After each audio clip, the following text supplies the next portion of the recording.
يهده الله فلا مضل له ومن يضلله فلا هادي له ونشهد أن لا إله إلا الله وحده لا شريك له ونشهد أن سيدنا وسندنا وحبيبنا ومولانا محمدا عبده ورسوله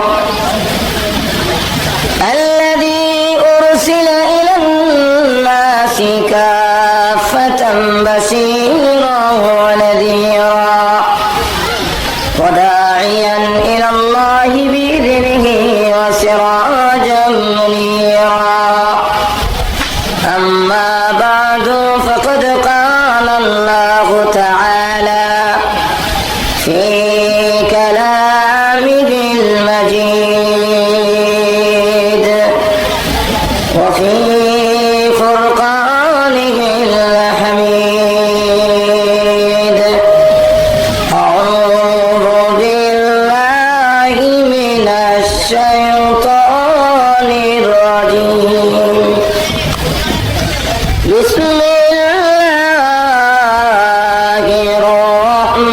الرحمن الرحيم وبشر الذين آمنوا وعملوا الصالحات أن لهم جنات تجري من تحتها الأنهار كلما رزقوا منها من ثمرة رزقا قالوا هذا الذي رزقنا من قبل وأتوا به متشابها ولهم فيها أزواج مطهرة وهم فيها خالدون بارك الله لنا ولكم في القرآن العظيم ونفعنا وإياكم بالآيات والذكر الحكيم صلى الله على سيدنا ومولانا محمد وعلى آله وأصحابه وسلم صلى الله على سيدنا ومولانا محمد وعلى آله وأصحابه وسلم بلغ العلا بكماله كشف الدجى بجماله حسنت جميع خصاله صلوا إلهي दिखा दे हमें दियारे Medina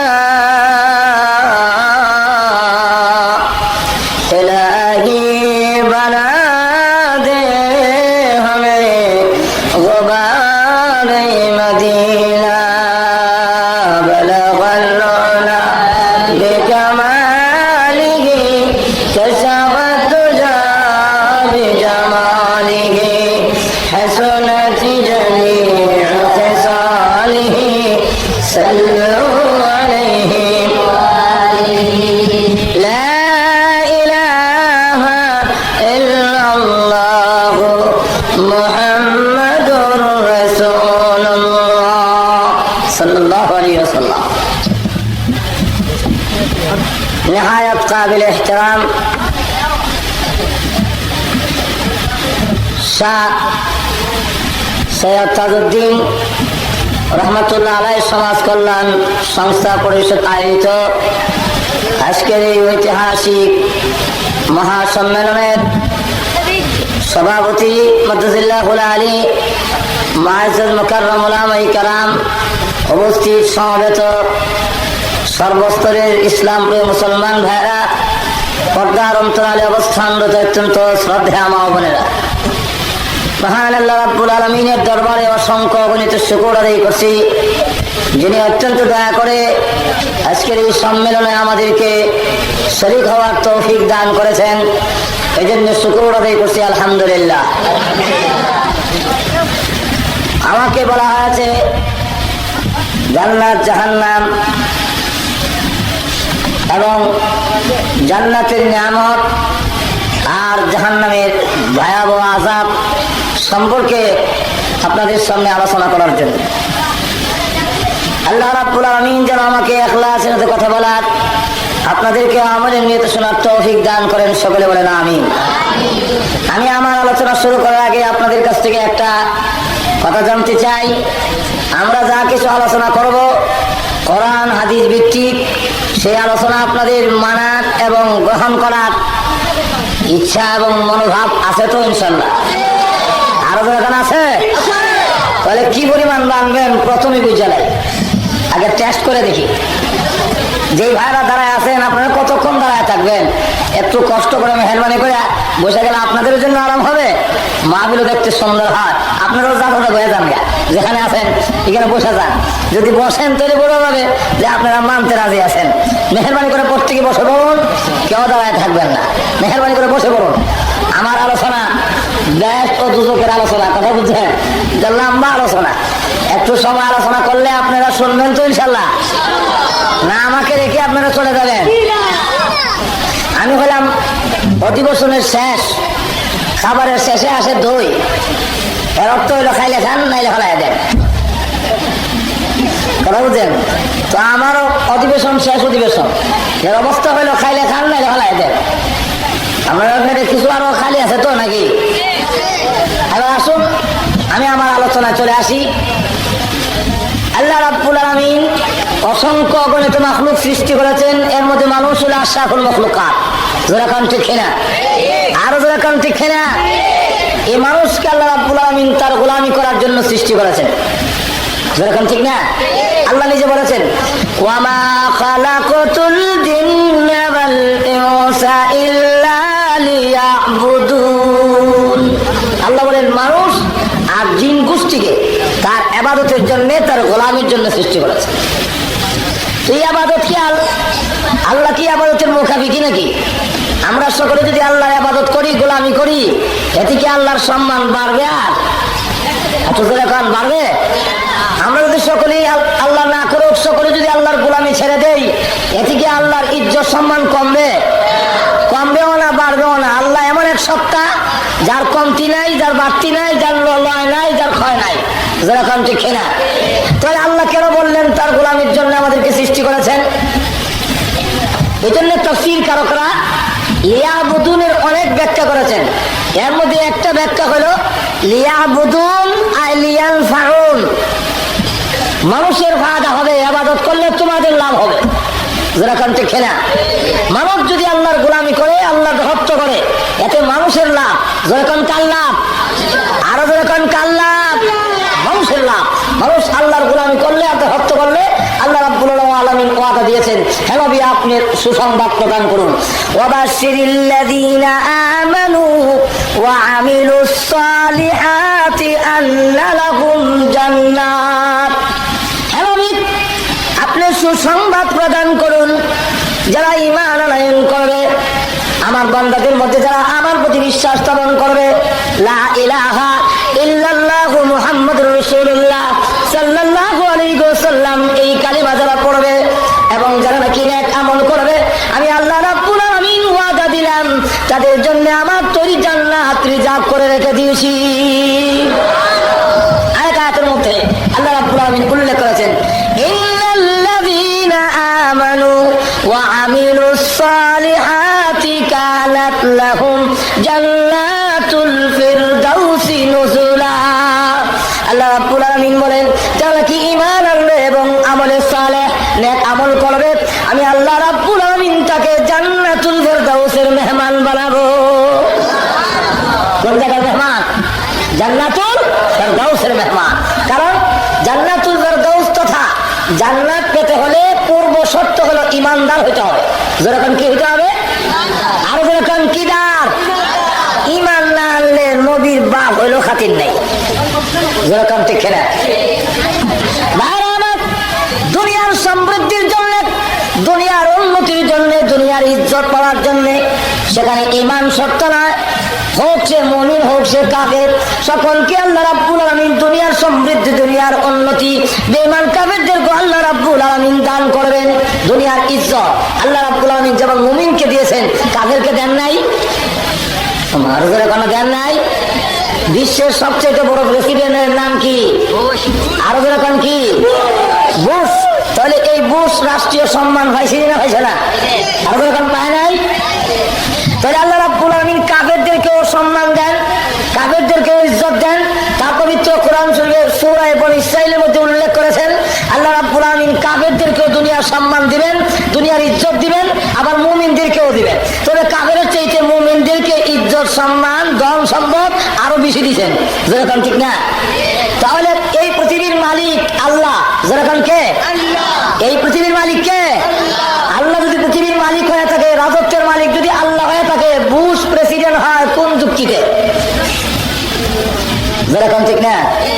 Bush রাষ্ট্রীয় প্রধান কেমনে হয় এটা আমার বুঝে ধরে না। হুজুর সাল্লাল্লাহু আলাইহি সাল্লামকে আল্লাহ রাব্বুল আলামিন বলেন, হে নবী আপনি বলুন, কোন আপনি বলুন, আল্লাহুম্মা মালিকাল মুলক তুতিল মুলকা মান তাশা ওয়া তানজিউল মুলকা মিম্মান তাশা।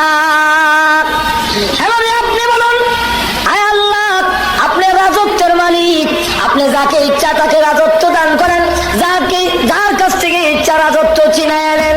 আল্লাহ রাজত্বীয় ক্ষমতা, রাষ্ট্রীয় ক্ষমতা দান করেন, আবার রাষ্ট্রীয় ক্ষমতা ছিনায় নেন। দেওয়ান এবং নেওয়ানের ক্ষমতা কার হাতে? আরো যেরকম কার হাতে? এই আয়াতের শান নজুল বলবো নাকি? আরো যখন বলবো, সমস্ত বেঈমান কাফেররা যখন ঐক্যবদ্ধ হয়ে এসেছিল, হুজুর সাল্লাল্লাহু আলাইহি সাল্লামকে নিশ্চিহ্ন করা হবে, সাহাবায়ে কেরামকে মদিনা থেকে নিশ্চিহ্ন করা হবে, মদিনা নামে কোনো জিনিস রাখা হবে না, সবগুলো একখানে নিশ্চিহ্ন করা হবে। যেইভাবে আজ আফগানিস্তানের জমিনকে নিশ্চিহ্ন করার জন্য সমস্ত বেঈমান কাফের ঐক্যবদ্ধ হয়ে ওসামা লাদেনের নাম দিয়া আফগানিস্তানকে নিশ্চিহ্ন করার ষড়যন্ত্র করে সকল দল মত নির্বিশেষে ঐক্যবদ্ধ হয়ে আসছে। যেরকম দেখি না ঠিক না? ঠিক তেমনি ভাবে মদিনা থেকে নিশ্চিহ্ন করা হবে, সমস্ত দল মত নির্বিশেষে ঐক্যবদ্ধ হয়ে এসেছে 15,000 সোলজার নিয়ে। এদের মধ্যে 4,000 সোলজার আছে, সৈন্য আছে, যারা একজন 1,000 সৈন্যের মোকাবেলা করতে পারে। হুজুর সাল্লাল্লাহু আলাইহি সাল্লাম তখন সাহাবীদেরকে নিয়ে পরামর্শে বসলেন কি করা যায়। তো সাহাবীদের মধ্যে একজন সাহাবী ছিলেন, তার নাম হলো সালমান ফারসি রাদিয়াল্লাহু আনহু। সে সালমান ফারসি বলেন, হুজুর আমার বাড়ি তো পারস্যে, আমি দেখেছি বহিরাগত কোনো হামলা আসলে সেখানে আমরা বড় একটা খাল খনন করে ফেলি, যাতে করে দুশ্মন খালটা ডিঙ্গে আমাদের সামনে আসতে না পারে। অতএব আমরা যদি একটা খাল খনন করে ফেলি তাহলে মনে হয় আমাদের প্রতিহত করা, প্রতিরোধ করা আমাদের জন্য সহজ হবে। 3.5 মাইল লম্বা সালমান ফারসির পরামর্শে খাল খনন করার জন্য নির্দেশ দেওয়া হলো। 3.5 মাইল লম্বা, 10 হাত গভীর, 15 হাত প্রশস্ত এমন একটি খাল খনন করার জন্য রাসূল যখন নির্দেশ দিলেন 40 জন লোককে 10 হাত জায়গা মাটি খনন করার জন্য নির্দেশ দেওয়া হলো। একটির মধ্যে রাসূলের নামও ঘোষণা করলেন। তো 10-এর ভিতরে হযরত সালমান ফারসির নামও ঘোষণা করা হলো যে সালমান ফারসি এই 10 হাতের ভিতরে মাটি খনন করবে। রাসূল 2টা দাগ দিয়েছেন, দাগের ভিতর দিয়ে তোমরা মাটি কাটবা। সালমান ফারসি যে বন্ধক করে দিয়েছেন আল্লাহ রাসূল, এই বন্ধকের ভিতরে বিশাল একটা পাথর পড়ে গেল, যে পাথরটা ভাঙাও সম্ভব না, উঠানো সম্ভব না। আবার রসুলের ডাক্তার ডিঙ্গে অন্যদিকে খাল খনন করে নেওয়া এটা যুক্তিসঙ্গত না। অর্থাৎ এখন কি করা যেতে পারে? আল্লাহ রাব্বুল আলামিন সকল সাহাবী বাদ দিয়ে সালমান ফারসির বন্ধকের মধ্যে এত বড় পাথর কেন দিলেন? আল্লাহ বুঝাইতে চান, ও সালমান তুমি পরামর্শ দিয়েছো খাল খনন করলেই কাবের প্রতিহত হয়ে যাবে, প্রতিরোধ করা যাবে। আসলে কাবেরকে প্রতিরোধ করা, প্রতিহত করা, কাবেরদের উপরে মুসলমানের বিজয়ী হওয়া, এটা সৈন্যের বলে নয়, অস্ত্রের বলে নয়, ক্ষমতার বলে নয়, খালের বিনিময় নয়, এটা আল্লাহর সাহায্যে মুসলমান বিজয়ী লাভ করে। যেরকম ঠিক না? এই জন্য সালমান ফারসির বন্ধকের মধ্যে বিরাট বড় একটা পাথর পড়ে গেল। এখন তুমি কইছিল যে এই খাল খনন করতে পারলে প্রতিরোধ করা যাবে, এখন ভাবতর কাটো, এখন তার ভাবতে সবাইতে পারে না। হুজুর সাল্লাল্লাহু আলাইহি ওয়াসাল্লামের কাছে গিয়ে বললেন, হুজুর এখন পাথর তো পড়ে গেছে, পাথর রেখে তো আমরা খাল খনন করতে পারতেছি না। রাসূল তখন নিজে ওই কোদাল নিয়ে এসে যখন পাথরে আঘাত করলেন, রাসূলের গায়ে এই পৃথিবীর 4000 পুরুষের গায়ে যেই পরিমাণ শক্তি, আল্লাহ একা রাসূলকে সেই পরিমাণ শক্তি দান করছিলেন। হুজুর সাল্লাল্লাহু আলাইহি ওয়াসাল্লাম তখন সমস্ত শক্তি প্রয়োগ করে কোরআনের আয়াত পড়েন আর আঘাত করেন। যেই মাত্র আঘাত করেছে, আঘাত করার সাথে সাথে পাথরটা টুকরা হয়েছে, ঠিক সাথে সাথে আগুন ধরে উঠেছে। এই আগুনের ফুঁকা যেই মাত্র জ্বলে উঠেছে, রাসূল তখন বললেন আলহামদুলিল্লাহ। আবার যখন আঘাত করলেন, পরে আর একটা টুকরা হলো, আগুন জ্বলে উঠলো, রাসূল আবার বললেন আলহামদুলিল্লাহ। সাহাবীরা জিজ্ঞাসা করেন, ওগো আল্লাহর নবী আলহামদুলিল্লাহ বললেন কেন? রাসূল বলেন, যেই মাত্র আগুন জ্বলে উঠেছে, ওই আগুনের ফুঁকাছে আমাকে আল্লাহ রাব্বুল আমিন রোম সম্রাটের সমস্ত রাজপ্রাসাদ বিল্ডিং গুলো আমার চোখের সামনে তুলে ধরেছে। যেই মাত্র বিল্ডিং গুলো দেখতে লাগলাম, এমনি জিবরাইল আমার কানে কানে গায়, ওগো আল্লাহর নবী সেই দিন বিশুদ্ধরা নয়, এমন একদিন আসতেছে সেই রোমের রাজপ্রাসাদ গুলো আপনার উম্মতের পদতলে এসে যাবে। রাসূল বলেন, তখন আমি আলহামদুলিল্লাহ বললাম। আবার যখন নাকি আমি আঘাত করেছি, আগুন জ্বলে উঠেছে, এই আগুনের প্রকাশের মাধ্যমে আল্লাহ পারস্য সম্রাটের সমস্ত রাজপ্রাসাদ বালাখানা বিল্ডিং গুলো আমার চোখের সামনে তুলে ধরলেন। জিবরাইল তখন আমার কানে কানে বলল, হুজুর ওই যে বিল্ডিং গুলো দেখা যায়, সেই দিন বিশুদ্ধরা নয়, এই বিল্ডিং এর মালিক আপনার উম্মত হবে, সেই জায়গাও আপনার উম্মতের পদতলে এসে যাবে। রাসূল বলেন, তখন আমি বললাম আলহামদুলিল্লাহ। যখন রাসূল এই ঘোষণা দিলেন, কাফেররা তখন হাসে আর কয়, ক্রিটিসাইজ করে আর কয়, মুহাম্মদ শুনলে মুখে হাসি পায়, পেটে মাত্র বাঁধে রাখতে খাওয়ান নাই, ফিট ডাকবার কাপড় নাই, দুশ্মন প্রতিহত করার মতো ক্ষমতা নাই, খাল খনন করতেছে আগেই ভয়ে। আর সেই জায়গা বলে কোথায় রোম সম্রাট আর পারস্য সম্রাট নাকি তার উম্মতের অধীনে এসে যাবে।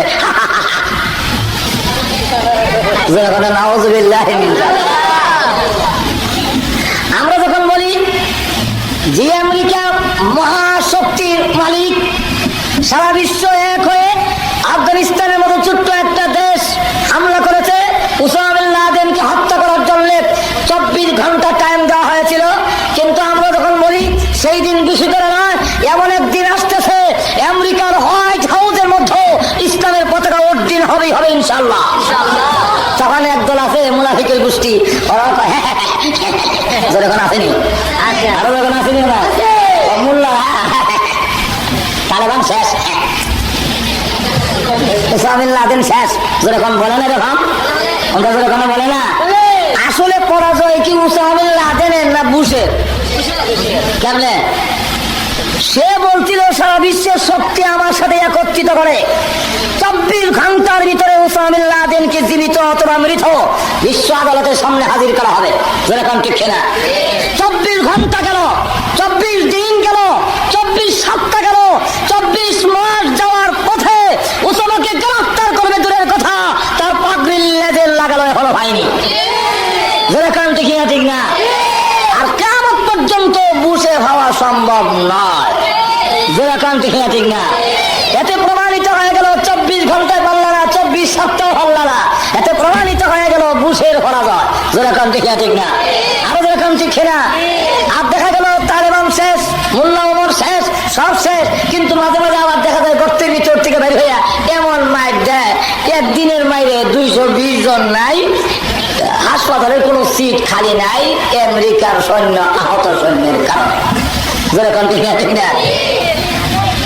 যখন নাকি মুনাফিকরা এইভাবে উপহাস করতে আরম্ভ করলো, আল্লাহ তখন এই আয়াত নাযিল করে বলেন, হে নবী আপনি বলুন, আল্লাহুম্মা মালিকাল মুলক তুতিল মুলকা মান তাশা ওয়া তানজিউল মুলকা মিম্মান তাশা। আয় আল্লাহ, তুমি রাজত্বের মালিক, যাকে ইচ্ছা তাকে রাজত্ব দান করো, আর যার কাছ থেকে ইচ্ছে ছিনিয়ে আনো। রাষ্ট্রীয় ক্ষমতা দেওয়া আর নেওয়া এরা একমাত্র তুমি মালিক। যেরকম ঠিক না? ঠিক না? আল্লাহ যদি রাজত্বের মালিক হয়ে থাকে, নমরুদ কোন যুক্তিতে প্রেসিডেন্ট হয়, ফেরাউন কোন যুক্তিতে হয়, কোন যুক্তিতে কিল্টন আর বুশ রাষ্ট্রীয় ক্ষমতায় পায়, এটা আমার বুঝে ধরে না, আপনার বুঝে ধরেনি। আরো এরকম ধরে এই বুশকে আল্লাহ সম্মান কেমনে দিল? এত বড় লাল গালিচা দিয়ে মানুষের সম্মান দেয়, এই সম্মান কেমনে হইল? কাফেররা সম্মান পায় কেমনে? আমি আপনারা একটা যুক্তি দিলে আপনারা বুঝে ধরবে। দেবো নাকি? আরো এরকম দেব? আপনাদের বাড়িতে গরু আসেনি? আরো দরকার নাই। এই গরু যতক্ষণ পর্যন্ত জীবিত থাকে ততক্ষণ পর্যন্ত কেউ যদি তার গায়ে একটা আছর দেয় এমনি আপনি লাঠি শুরু লইয়া বাড়ি যান, হ্যাঁ দেখা তুমি কার হওয়া যেরকম, ঠিক না ঠিক না। আর যখন মারা যায় তখন এটা কি প্যাকেট করে ঘরে রাখেন না ফেলে দেন? ফেলে দেন।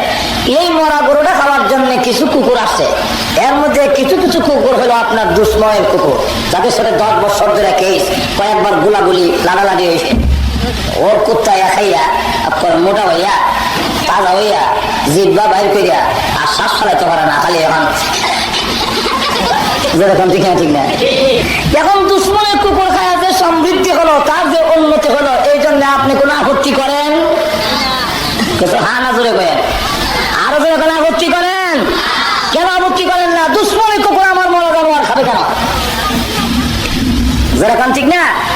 দুশ্মনের কুকুর খাইলে আপনি আপত্তি করেন না, আপনার মরা জানোয়ারটা রসুল দৃষ্টান্ত দিয়ে বোঝান।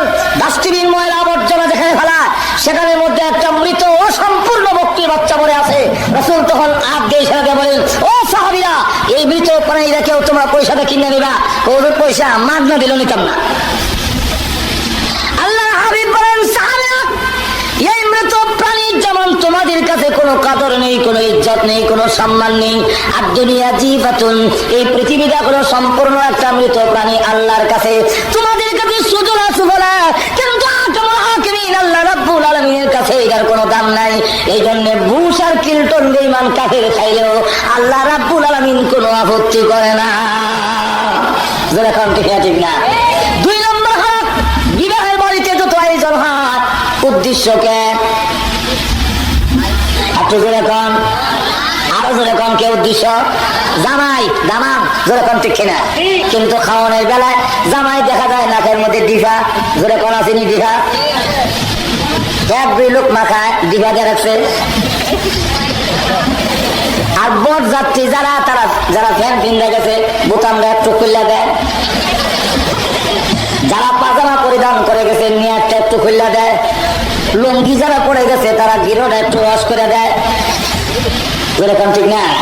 এরপরে বলে খাও দাও ভর্তি করো, এই বাড়িটা মস্ত বড়, আগামীকাল আসবে কিনা কি বলো, যেরকম, ঠিক না। জামাই কম খাক, যার উসরে খাওয়ায় জন করা করে সে খায় কম। আর যারা নাকি যাদের জন্য আয়োজন করা করে না বরযাত্রী, ওরা খাইলো বেশি, খাইতে খাইতে গলা পর্যন্ত আসে। এটার কারণটা কি? কারণটা হলো জামাই এই কথা বলে, আমি আজকে খাবারের জন্য আসি নাই, আমি আজকে এসেছি এই বাড়ির সাথে একটা সম্পর্ক স্থাপন করার জন্য। সম্পর্ক যদি হয়ে যায় এই বাড়ির যত মুরগি আছে সব আমার ঘরে হজম হবে।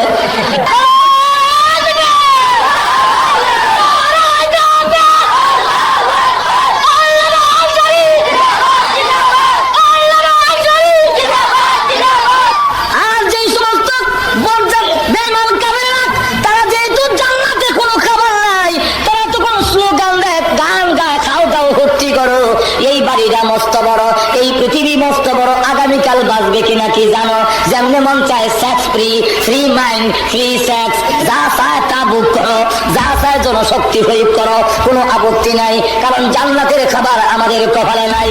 যেরকম, ঠিক না ঠিক না, আরো যেরকম, ঠিক না।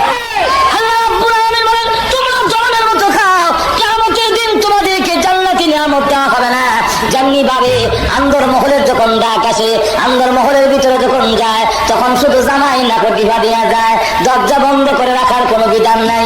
আমাদের দেশে যদিও জামাইয়ের সাথে কলমধ্যে দোলাবাই যায়, হ্যাঁ, শরীয়তের বিধানে নাই, শুধু জামাই যাবে, কিন্তু আবার গেলে দরজা বন্ধ করে রাখে, সালাম দেয়, এটা আমাদের দেশের নিয়ম। সিলুক দেয়, আসসালামু আলাইকুম ভাই, এনে জামাই আইসে বিয়ে করতো, আপনারা আইসেন কেনে?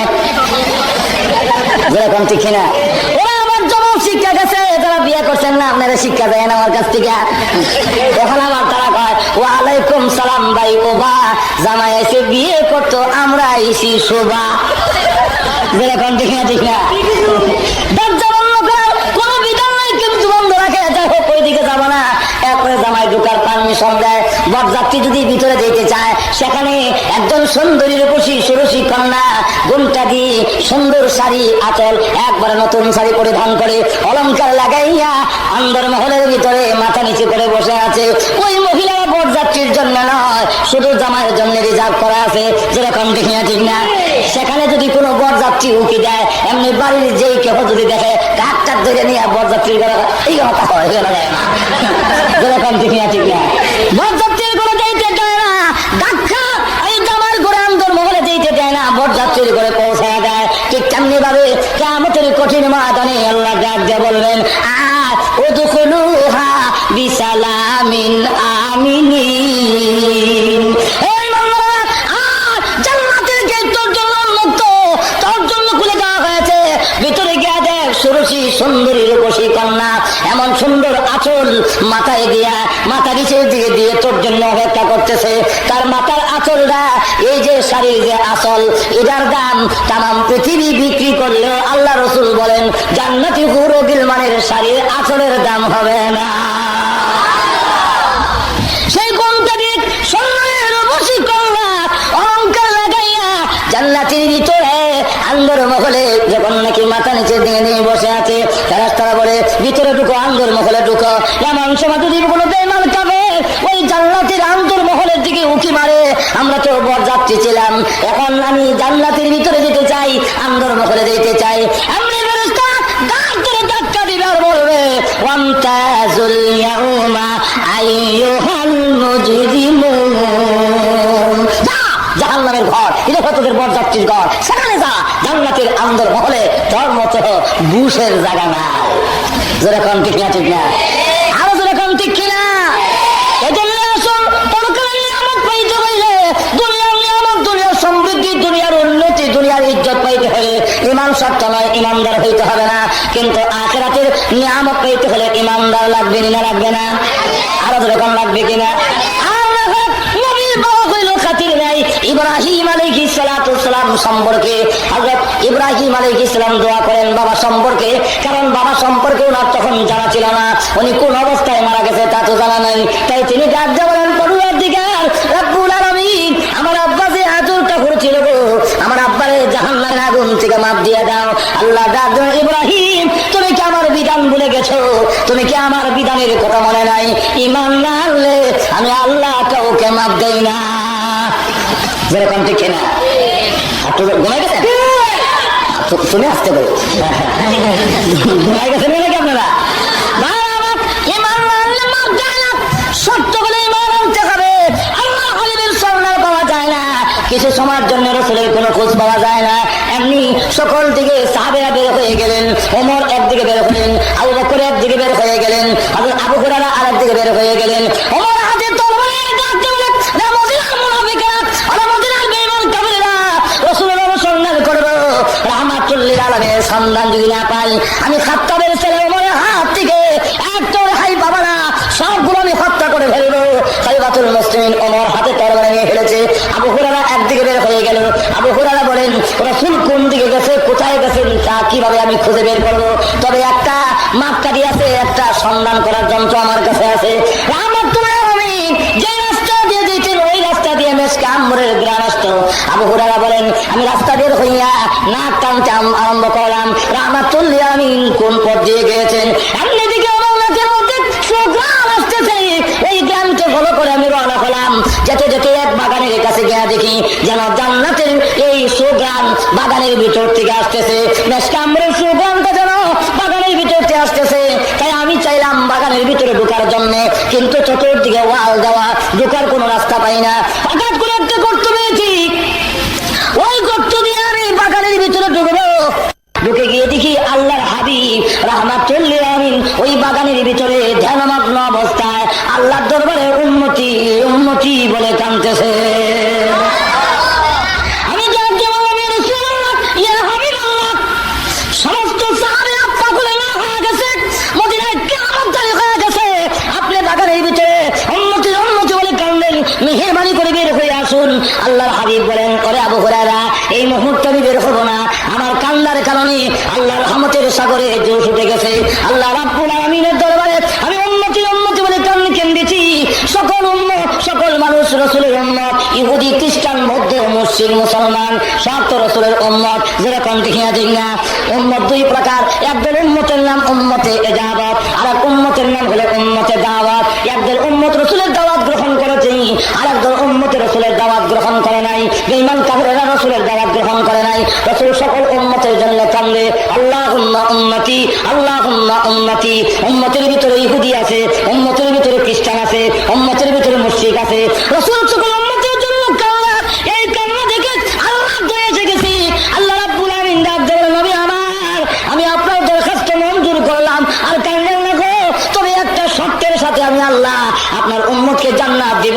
আপনি এই কথা জানা দেন, যে ব্যক্তি ঈমান আনবে, মান কালা লা ইলাহা ইল্লাল্লাহ ফাদাখালাল জান্নাহ। আল্লাহ রাসূল বলেন, ওরে আবু হুরায়রা, আল্লাহ রাব্বুল আলামিন আমার দরখাস্ত মঞ্জুর করে একটা শর্তের সাথে আমার উম্মতকে আল্লাহ জান্নাত দিয়া দিছে।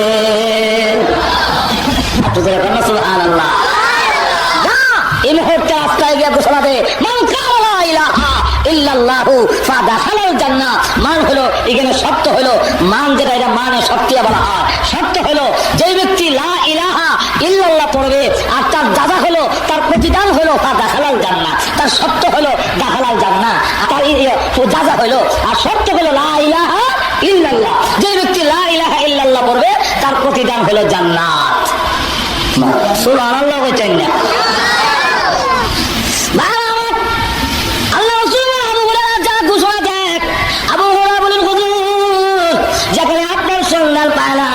এখন আমি গিয়া যদি বলি লা ইলাহা ইল্লাল্লাহ, মায়ের একটু মারি ছোট্ট না, আমার সকলে মারবে। হুজুর বলেন, এই নয় জুতা দিলাম, জুতা নিয়ে যাও। যদি কেউ বিশ্বাস না করে আমার জুতা দেখাইও।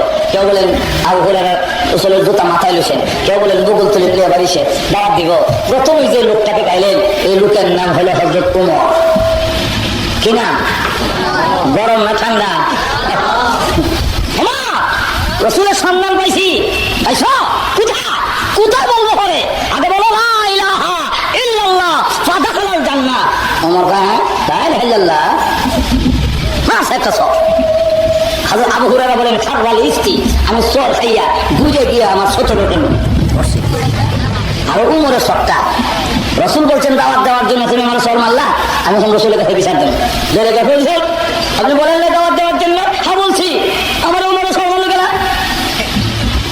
উমর হয়ে হারা, তুমি অত তাড়াতাড়ি কেমন আইলে? আমার কান্দ ভর দিয়েছ কত মাসে মাসে কেমন সময় লাগে না?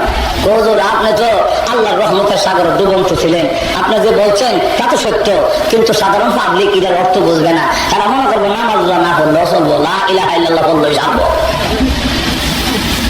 রাসূল বলেন, আবু হুরায়রা, উমর যেটা বুঝছে ঠিকই বুঝছে, সাবধান এইভাবে করো না। তো শর্ত হলো লা ইলাহা ইল্লাল্লাহ। এই শর্ত দেওয়া হয়েছে, তুমি কি সেই বিধান ভুলে গেছো? ও ইব্রাহিম, তুমি কি জানো না আমি কাফেরদেরকে মাফ দেব না? ইব্রাহিম আলাইহিস সালাম ডাক দেন, আল্লাহ তুমি তো তাও বলেছো পয়গম্বরদেরকে কিয়ামতের ময়দানে কোনো অপমান করবে না। তো হ্যাঁ, এটা তো ঠিক। তো দুইটা ঠিক হয় কেমনে? একটা না ঠিক হলো? আল্লাহ দুটোই ঠিক। দুটো দিক কেমনে? কেমনে দেখবা নাকি? বলে হ্যাঁ, এমনি ইব্রাহিম আলাইহিস সালামের দুই হাতের মাঝখান দিয়া জাহান্নাম পর্যন্ত সমস্ত পর্দা সরাই দেওয়া হয়েছে। ইব্রাহিম আলাইহিস সালাম জাহান্নামের দিকে তাকায় দেখেন, অদ্ভুত একটা প্রাণী জাহান্নামের আগুনে জ্বলতেছে। আল্লাহ, একটা প্রাণী যে জাহান্নামের আগুনে জ্বলতেছে সেটা তো চিনছি না। আল্লাহ ডাক দেবেন, এটি হলো তোমার বাবা আজব ঠাকুরটা। হ্যাঁ, আজব ঠাকুর আমার আব্বা? বলে হ্যাঁ। তো সুরত চিনা যায় না? ওইটা আমি করছি। কেন করছেন? তো তোমার ইজ্জত সম্মান রক্ষার জন্য আমি তোমার আব্বার সুরত পরিবর্তন করে দিয়েছি, যাতে লোকেরা তোমার আব্বা চিন্না তোমাকে লজ্জা দিতে না পারে। আমি আল্লাহ সুরত পরিবর্তন করে দিয়েছি। শান্তি পাওয়ার জন্য আল্লাহ রাব্বুল আলামিন ওয়াদা দিয়েছেন। তাই প্রথমে বলেন, ওয়াবাশশিরিল্লাযীনা আমানু ওয়া আমিলুস সালিহাত। প্রথম নম্বর হলো ঈমান যারা আনবে। আল্লাহ রাব্বুল আলামিন বলেন, আমার বান্দাদেরকে যারা কি প্রথমে লা ইলাহা ইল্লাল্লাহ পড়ে ঈমান আনবে, আমি আল্লাহ তাদের জন্য আমার তৈরি জান্নাত রিজার্ভ করে রেখে দিয়েছি। যাকে ছোট্ট বেহেশত দেওয়া হবে, এই বেহেশতটা হবে এই পৃথিবীর 10টা পৃথিবীর সমান। সুবহানাল্লাহ। আর উপরেরটা কত বড় বলবো নাকি? আরো এখন বলবো? ছোটটা বড়টা বলতে গেলে একটু সময় লাগবে, আপনার অসুবিধা হবে? আরো কোনো অসুবিধা হবে? অসুবিধা না হলে শুনুন, জান্নাতুল ফেরদাউস কত বড় সবটার মাঠ দেওয়া সম্ভব নয়। শুধু জান্নাতুল ফেরদাউসের ভিতরে একটা মাঠ আছে, সেই মাঠটার বর্ণনা দেই। জিবরাইল আলাইহিস সালাতু ওয়াস সালামের 600 নূরের পাকা আছে। এইভাবে পাকা প্রশস্ত করলে পৃথিবীর এক প্রান্ত থেকে আরেক প্রান্ত লাগাল হয়, একবার নিচের দিকে নামাইলে আবার উঠাইলে যে স্পিড হয় 1000 বছরের রাস্তা যেতে পারে। তাহলে 600 পাকা দিয়ে একবার নিচে নামাইলে উপর দিকে উঠাইলে কয় হাজার বছর যাইব?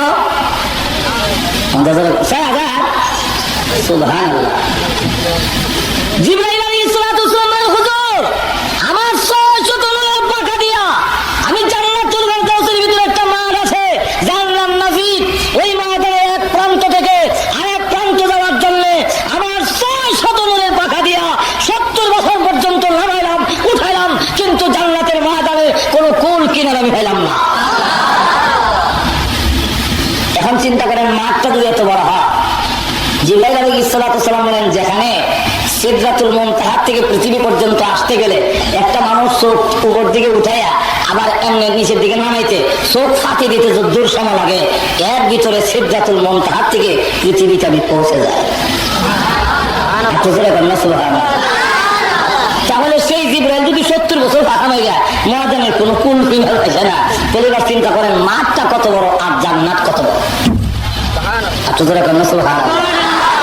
দেশের মধ্যে নিম্নে 100 তালা, উপরে হইল 6,666 তালা। না করবেন কেমনে? ওই মুচি জিল গিয়া 30 তলা বিল্ডিং দেখা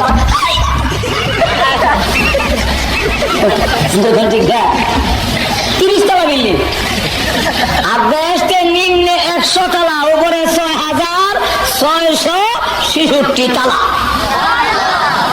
আজকে যাদের মাথায় পাগড়ি দেওয়া হলো তারা 6,666 তালার উপরে থাকবে, কিন্তু আবেশ সাহেবরা নিজের দাম নিজেও বোঝে না। যেরকম ঠিক না আবেশ সাহেব বলছি, আর আমার কি আমি ছবিটা ভরো নয়, আমার দাম 200 টাকার বিনিময় সারা রাত বন্ধন বন্ধন করলো। আর যারা করেছে এরা মনে করে হ্যাঁ লাগাই দিছি মমি সিংহে কামলা, যারা দুজনের দরজা লাগাই ঘুমাইছে। এটার ভুক্তভোগী আমি নিজে ছবি না ফিরে দেখেছি, আমি অনুমান করে হই না, এই সময় তো বুঝতাম না, ভালোই লাগে পক্ষে ভালো বুঝেন না। পরে দেখি যে আমার বই হারা দরজা লাগাই ঘুমাইছে, সারা দেয় না খাওয়া দেয় না।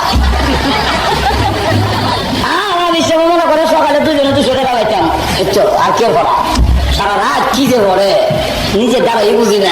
এলাকায় যা সবিনার নাম, বর্তমানে সবিনার নাম রাখছি আমি বুনবুন তালামুনা কোন কোন সাপোরা। দেখুন শোনা যায়, ইয়া বানি ইসরাঈল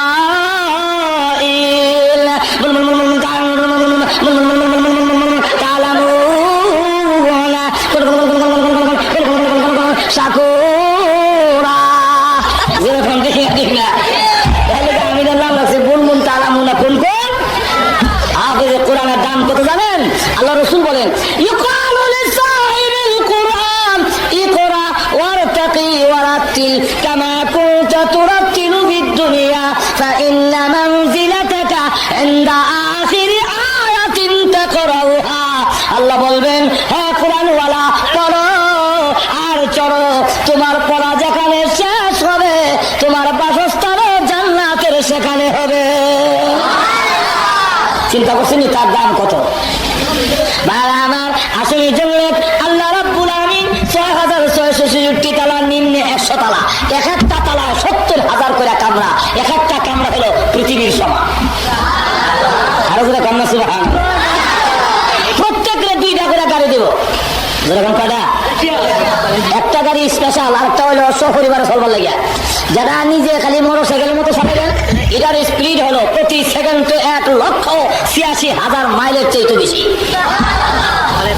আর সপরিবারে যারা দেবেন এটা আমরা ঘুরে ফিরে দেব, কিন্তু ভাবতেন না কারণ এক একজন জান্নাতীকে 8 লক্ষ খাদেম দেওয়া হবে।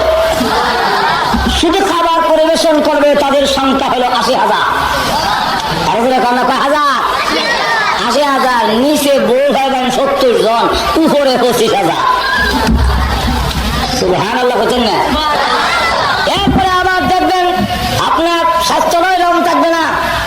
সুবহানাল্লাহ, দাড়ি নাই, আপনার খালিস মৌসা নাই, আমরা করেন না তাহলে ভালো হয়েছে, ওখান থেকে সুরত ধরে গেছি। সুরত এখন ধরলে হইতো না, এখন দাঁড়িয়ে থাকতে হবে। এখন দাঁড়িয়ে হলো পুরুষের বৈশিষ্ট্য। আপনি যে পুরুষ, যে কতখানে বুঝাইবেন, বুঝাইতে গেলে তো অনেক কাম করতে বোঝে, এগুলা শরীয়তে জায়েজ না। আমি পুরুষ কেমনে বুঝতাম?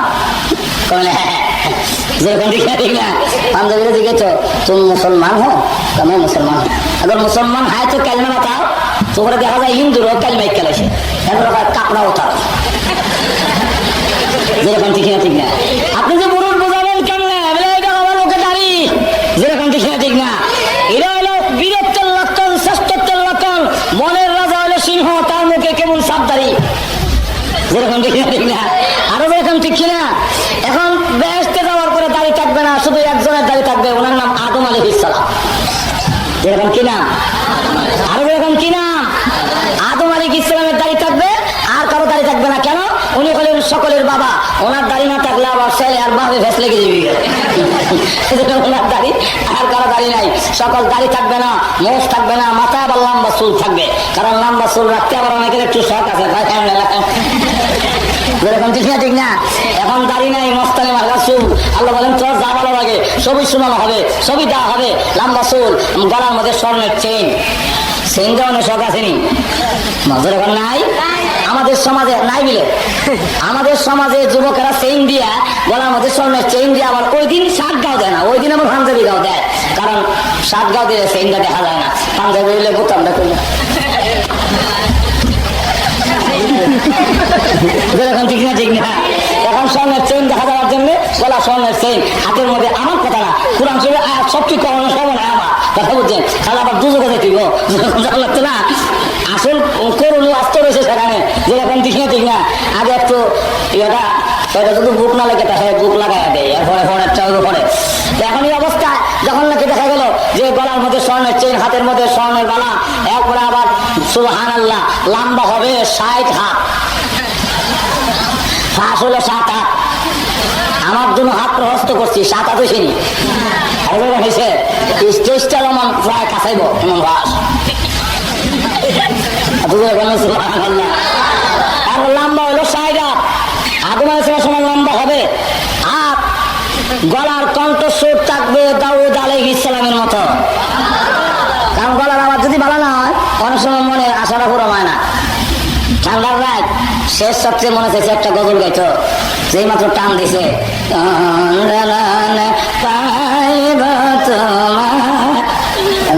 গুতা দেখো ছাগলের লাগান খেললে যাবে মনে চাষ গলার আওয়াজটা বাড়ানো দিকে কোথাও না।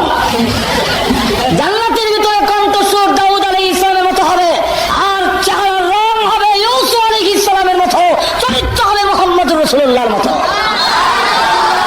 তখন তাকে এই জান্নাতি পুরুষ সুবহানাল্লাহ মান তার দিকে তাকাইয়া 10 বছর তাকাইয়া বলবো, এমন সুন্দর পুরুষ আর জীবনে কোনোদিন দেখছি না। বেহেশতের ভিতরে ঢুকবেন, আপনার জন্য যে এই চেয়ারটা হবে, চেয়ারটার উচ্চতা হলো আলা ফুরুশিম মারফুআ। এই আয়াতের ব্যাখ্যা রাসূল নিজে তাফসীর করেন, জমিন থেকে আকাশ পর্যন্ত উঁচা হবে স্প্রিং। সুবহানাল্লাহ। ওর মধ্যে আবার অর্ধশায়িত চেয়ার, মুত্তাকিইনা আলা সুরুরিন মুতাকাবিলিন, এমনি অর্ধশায়িত, সামনে বউ সামনে আর আপনার চেয়ার, স্বামী স্ত্রী দুজন যদি ভালো একটা বাড়ির মধ্যে, তারপরে দুজন দুই চেয়ার মধ্যে এলাম দিয়ে বইয়া প্রেম আলাপ করা যায়, ও কত মজা। যেরকম ঠিক না ঠিক না। এই সময় যদি আমার চাকর চাকরানি খাদেম খুদ্দামেরা শরবত নিয়ে আসে, চা নিয়ে আসে, কফি নিয়ে আসে, আই সুবহানাল্লাহ কেন শরবত নিয়ে আসে, তাহলে আরো জমে। যেরকম ঠিক না ঠিক না। ইয়াতুফু আলাইহিম বুলদানুন মুখাল্লাদুন বিআকওয়াবিন ওয়া বারিকা ওয়া কাসিন মিন মাইন। তখন দেখা যাবে কেটলি দিয়া শরবত নিয়ে আসবে, আর এসে এসে শরবত দিবে, আমরা সামনে সামনে স্বামী স্ত্রী বসা, সুবহানাল্লাহ ওয়া বিহামদিহি। এখন আবার যে টেবিল আছে, এই টেবিলে খাওয়ান, যখন নাকি শরবত খাইয়া একবারে আবার খাওয়ান নিয়ে আসছে, 80,000 খাদেম খাবার মিশিয়া, ওরা দুনো হাতে প্লেট আছে, এই হাতে প্লেট, এই হাতে প্লেট। এখন চিন্তা করেন 80 1,60,000 প্লেট খাবার আসবে, 70,000 প্রকারের আইটেম সামনে দেওয়া হয়েছে। তখন যদি আমার কোনো মেহমান এলে কোথেকে দেবো, আমার তো আর কেন গোলা ভরা দাম নাই, পুকুর ভরা মাছ নাই, কোথেকে দেবো মেহমান আসলে? আচ্ছা অর্ধেক রেখে দাও। ফ্যাট তো এমন এক জিনিস, এরা বেহেশতে যাওয়ার পরে তো দেখি দেওয়া লাগবে না, আবার দিলে যা ইচ্ছা তা দেওয়া যাবে, অসুবিধা নাই। এখন ফ্যাটের রকম বুক লাগে না, অর্ধেক রেখে দেয়, এমনি ডাক আসবে, জান্নাতি পুরুষ তোমার জন্য 60,000 প্লেট দিলাম, আরো যদি কোনো মেহমান আসে তো চিন্তা করতে হবে না, মেহমান আসতে দেরি হবে, আমি আল্লাহর পক্ষ থেকে 1,60,000 প্লেট খাবার হাজির হইতে দেরি হবে না।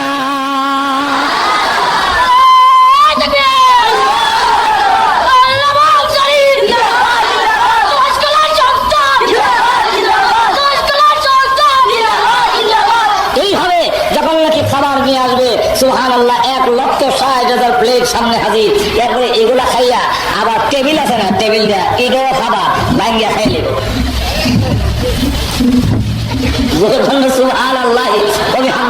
প্রথম যে বেহেশতের নাস্তাটা দিল, এই নাস্তাটা হইলো তামাম পৃথিবীর মাটির রস চিপকা ভাই করবে, এর মধ্যে আঙ্গুর, নাশপাতি, বেদানা, আম, কাঁঠাল, জাম, সাম যা আছে সবের মধ্যে মজা আছে।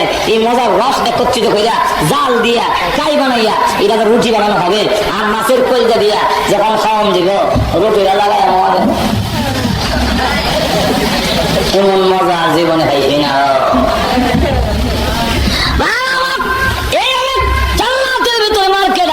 সেখানে মার্কেটে যাবে, স্ত্রী নিয়ে মার্কেটে যাওয়ার শখ আসেনি, আসেনি?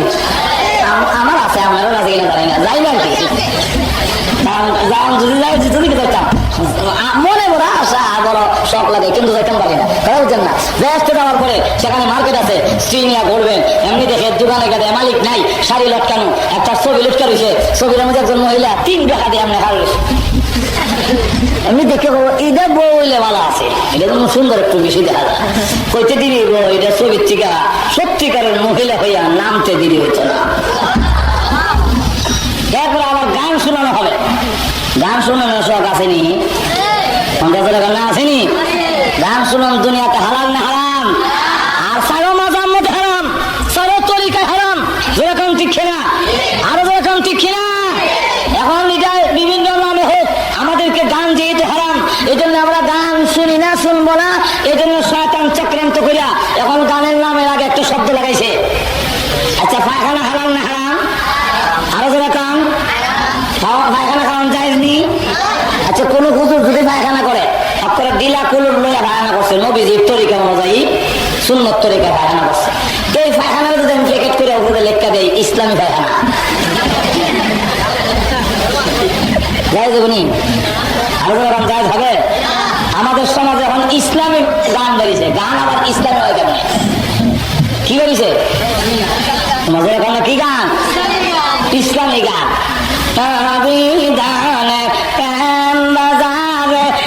আমার যাওয়া যেরকম আসেনি, যেরকম আসেনি না, লবিদানের প্রেম বাজারে আমার যাওয়া যেরকম আসেনি না নাই? গান যদি ইসলামের নাম দিয়ে বলা হয় তাহলে এটা হালাল না হারাম? আরো যেরকম গান আমার এলাকায় যারা গান গায় রাখা, কোন কিতাবে লেখা আছে গো হারাম বাজনা গান? কোন কিতাবে লেখা আছে? আরে গান যদি হারাম হইতো বিলালে কি আজান দিত? তোর মাথা গান যদি আরাম হইতো বিলালে কি আজান দিত? আচ্ছা, বলছে গান যদি আরাম হইতো বিলালে কি আজান দিত? আজানের সাথে গানের কি সম্পর্ক? কোন সম্পর্ক আছে? এই বাতিলের কাম হইটা। এরপরে আমাদের দেশের একজন গায়ক, সুবহানাল্লাহ, আপনাদের সিলেটের প্রসিদ্ধ গায়ক, তার নাম আমির উদ্দিন, আসেনি? আরো যখন আসেনি, তার কিছু কিছু গান আছে যেগুলা ইসলামের উপরে কটাক্ষ করা হয়, কিছু কিছু গান আছে যেগুলা ইসলামের উপরে আক্রমণ হয়।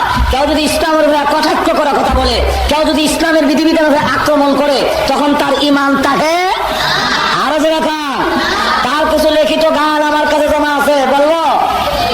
আরো যখন বলবো দেখা দিই আপনাদেরকে। আমি মসজিদ যদি আল্লাহর ঘর হবে, নদী কেন ভাঙবে? আমি চলো করতেছি, আমি বললাম গান গাই না, এটা 4টা গায়া দেখাইতেছি। নকলে কুহুর, কুহুর না কুহুরি নকল করলে কুহুরি হয় না। আমি বুঝাবার জন্য বলতেছি, আমরা কই না আপনি কি গান গেছেন? আরে মসজিদ যদি আল্লাহর ঘর হবে, নদী কেন ভাঙবে? কোরআন যদি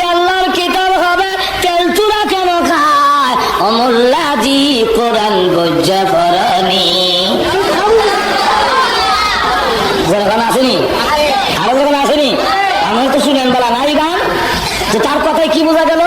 মসজিদ যদি আল্লাহর ঘর হবে, নদী কেন ভাঙ্গে? মাঝে মাঝে নদী মসজিদ ভাঙ্গে না? তাহলে সে বলতেছে মসজিদ যদি আল্লাহর ঘর হতো, নদী অন্তকাল লেগা, তাহলে বোঝা গেল এটা আল্লাহর ঘর। আরে কোরআন যদি আল্লাহর কিতাব হবে, তেল চূড়া কেন খায়? মাঝে মাঝে কোরআনের হাতা তেল চূড়া, তারপরে উল্লু খায় না? আর যখন খাইলা না, যত্ন না রাখলে, ব্যাখ্যা দিলে, 1 বছর বেঁচে না ধরলে তেল চূড়া বা উল্লু কিছু খাইলা। হ্যাঁ, কোরআন যদি আল্লাহর কিতাব হবে, তেল চূড়া কেন খায়? তাহলে বোঝা গেল কোরআন আল্লাহর কিতাব। এখন আমরা গুতা দিয়া কয় অমূল্যাদি কোরআন বোঝা বরণী, যেমন বোঝা যায়। এখন কোরআন বুঝবার লাগে আমরা আমিরুদ্দির কাছে যাইছি, যেরকম ঠিক না? ঠিক না? এমনি ভাবে আবার দেখেন না গা, আমাদের দেশে কুসংস্কার জান্নাতের পথ থেকে সরাবার জন্য, জাহান্নামের পথে নিয়ে যাওয়ার জন্য শয়তান মাথা বেঁধে লেগেছে, যেরকম ঠিক না? ঠিক না? এখন আমাদেরকে দেখেন কত কুসংস্কারে লিপ্ত করে দিয়েছে। আবার দেখা যায় নবীর হাতে না দিয়া গান গায়, যেরকম গায়নি। আরে কুলসুমের গীত।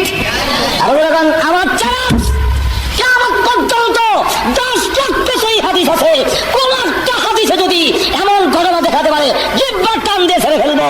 যে হয়তো পুষ্পাঞ্জলি মেলা করেছিলেন, ফাতেমাকে দাওয়াত দেননি, রাসূল ফাড়া কাপড় পরিধান করে মাহফিলে ওই জিয়াফতের কিনারে বসাছিলেন, এমন কোন ইতিহাস, এমন কোন ঘটনা যদি কেউ কোন কোরআন কিতাবে দেখাতে পারে, জিহ্বার টান দিয়ে ছেড়ে ফেলে দেওয়া হবে। সম্পূর্ণ মিথ্যা, সম্পূর্ণ বানানো, সাহাবীদের উপরে কটাক্ষ করার জন্য ইহুদি খ্রিস্টানদের ষড়যন্ত্র, যেরকম ঠিক না? ঠিক না? এটা আরে উসমান গনি মেলা করলা, ফাতেমারে গিলা করলা রে, আরে সব কানা মাত্র রইল।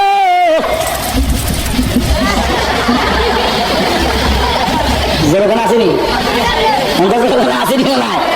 কোন সময় উসমান গনি মিলা করছিল, ফাতেমারে ঘৃণা করে দাওয়াত দিছিল না? নবীর সাহাবীদের চরিত্র বুঝি মনে ছিল, তখন অনেক যেরকম আসেনি কিছু লোক, আর যেরকম আসেনি না। সম্পূর্ণ মিথ্যা।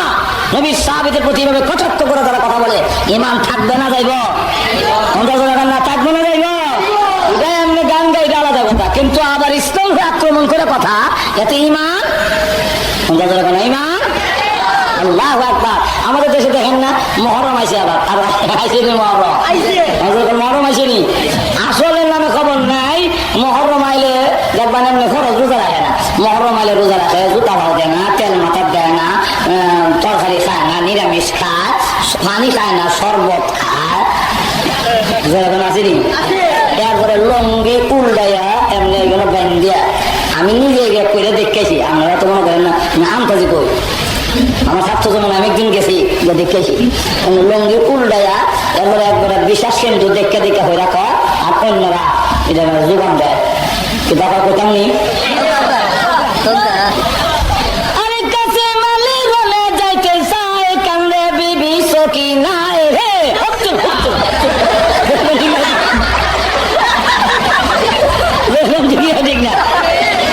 আরো যেরকম ঠিক কিনা আসেনি? কি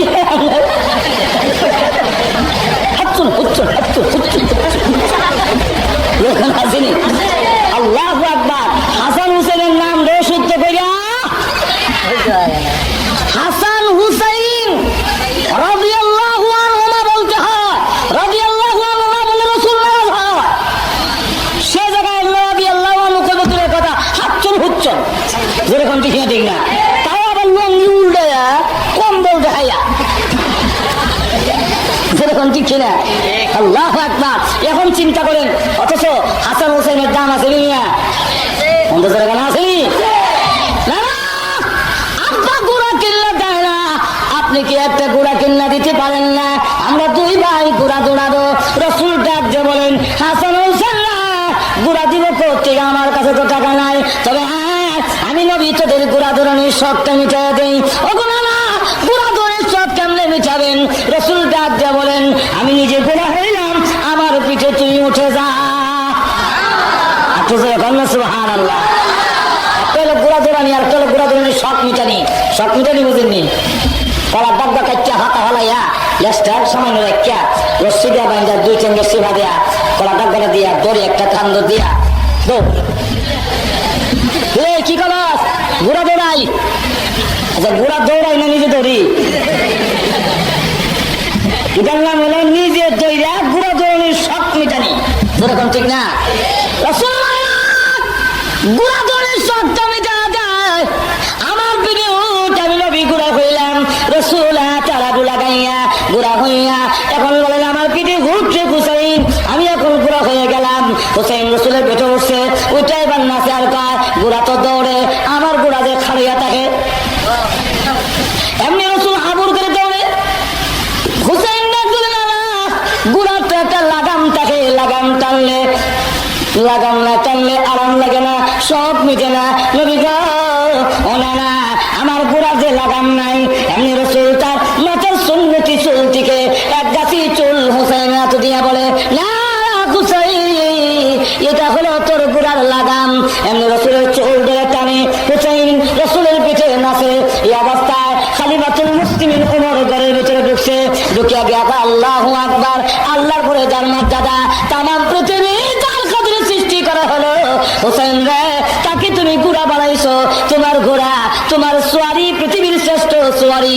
এমনি রসুল ডাক দিয়ে বলে আরে উমর শুধু সোয়ারির বংশ করো না, সোয়ারটার দামও কম না।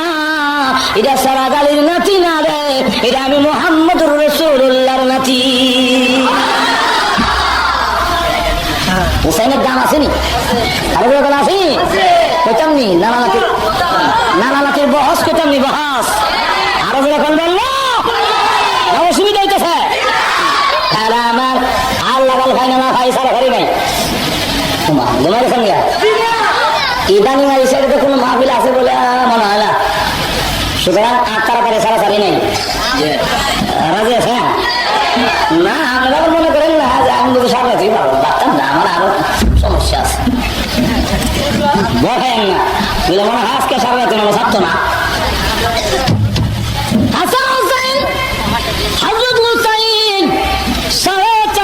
বয়স রসুলের কুলে বসে জিজ্ঞাসা করে নানা গো আপনার শ্রেষ্ঠ না আমি শ্রেষ্ঠ, আপনার দাম বেশি না আমি হুসাইনের দাম বেশি?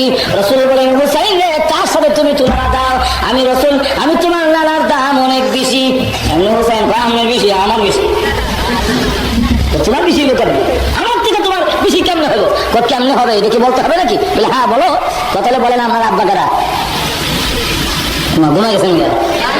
4.5 বছরের বাচ্চা এই যুক্তি দেওয়া কথা বলা চিন্তা করছেন তার ব্রেইন, তার হাওয়া, তার জেহেন কত। ডাক দিয়া কয় আমার আব্বাকে, আমার আব্বা আব্দুল্লাহ।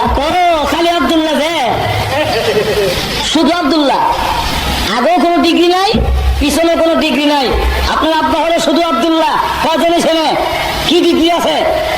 আর আমার আব্বাকে আপনি ছিলেন, হুসাইনের আব্বারা ছিলেন না।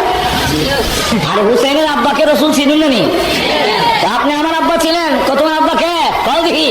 আমার আব্বা হলো মদিনার সবচেয়ে বড় আলেম, আমার আব্বা হলো আসাদুল্লাহিল গালিব, আল্লাহর বিজয়ী ভক্ত। আমার আব্বা হলো জান্নাতের সার্টিফিকেট প্রাপ্ত সাহাবী। আমার আব্বা হলো রাসূলের কলিজার টুকরা, আদরের দুলালি হযরত ফাতেমার স্বামী। বলুন আপনার আব্বার চাইতে আমার আব্বার মর্যাদা বেশি না কম? অনেক বেশি। তাহলে আপনি কোন পুরুষের ছেলে আর আমি কোন পুরুষের ছেলে? সুবহানাল্লাহ। রাসূল ডাক দেয়া কয় আর কি আছে বলো? কারো বলতে হবে? বলে হ্যাঁ। তাহলে বলুন আপনার মাকে। আমার মা আমেনা।